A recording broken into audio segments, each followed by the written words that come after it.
वो मौलाना भूल गया कि शासन किसका है। वो ये मानता था धमकी देंगे और हम जबरदस्ती जाम कर देंगे। हमने कहा जाम नहीं होगा, कर्फ्यू भी नहीं लगेगा, लेकिन कर्फ्यू का सबक तुम्हें ऐसा सिखा देंगे कि तुम्हारी आने वाली पीढ़ी दंगा करना भूल जाएगी। जब भी पर्व और त्योहार आते थे उत्पात शुरू हो जाती थी। अब उत्पातियों और उपद्रवियों को पता लगेगा कि 7 पीढ़ियां याद आएंगी उनको। जो प्रयास किए गए, हर एक क्षेत्र में जो प्रगति हुई है वो आप सबके सामने है। आज से 8 वर्ष पहले उत्तर प्रदेश के अंदर वर्ल्ड क्लास इंफ्रास्ट्रक्चर की कल्पना करना भी एक सपना था। पर्व और त्योहारों के दौरान आपने देखा होगा, जब भी पर्व और त्योहार आते थे उत्पात शुरू हो जाती थी। अब उत्पातियों और उपद्रवियों को पता लगेगा कि 7 पीढ़ियां याद आएंगी उनको, क्योंकि कभी कभी बुरी आदतें जाती नहीं लोगों की, तो उसके लिए उनकी डेंटिंग पेंटिंग करवानी पड़ती है कायदे से, जिससे उनकी बुरी आदतों को हम ठीक कर सकें।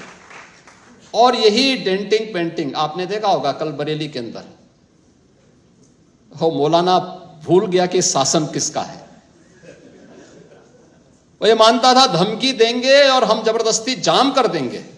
हमने कहा जाम नहीं होगा, कर्फ्यू भी नहीं लगेगा, लेकिन कर्फ्यू का सबक तुम्हें ऐसा सिखा देंगे कि तुम्हारी आने वाली पीढ़ी दंगा करना भूल जाएगी। क्या तरीका है ये? आप सिस्टम को ब्लॉक करना चाहते हैं। और यह प्रवृत्ति थी यूपी के अंदर, 17 के पहले यही होता था। और हम इसी बात को कह सकते हैं कि 17 के बाद हमने कर्फ्यू भी नहीं लगने दिया, लेकिन ऐसे बैरियर को चुन चुन करके वे जिस प्रकार की भाषा को समझते थे उस प्रकार की भाषा से उनको समझा करके उसको उसकी सजा दिलाने का काम भी किया है। और उत्तर प्रदेश की ग्रोथ स्टोरी यहीं से शुरू होती है।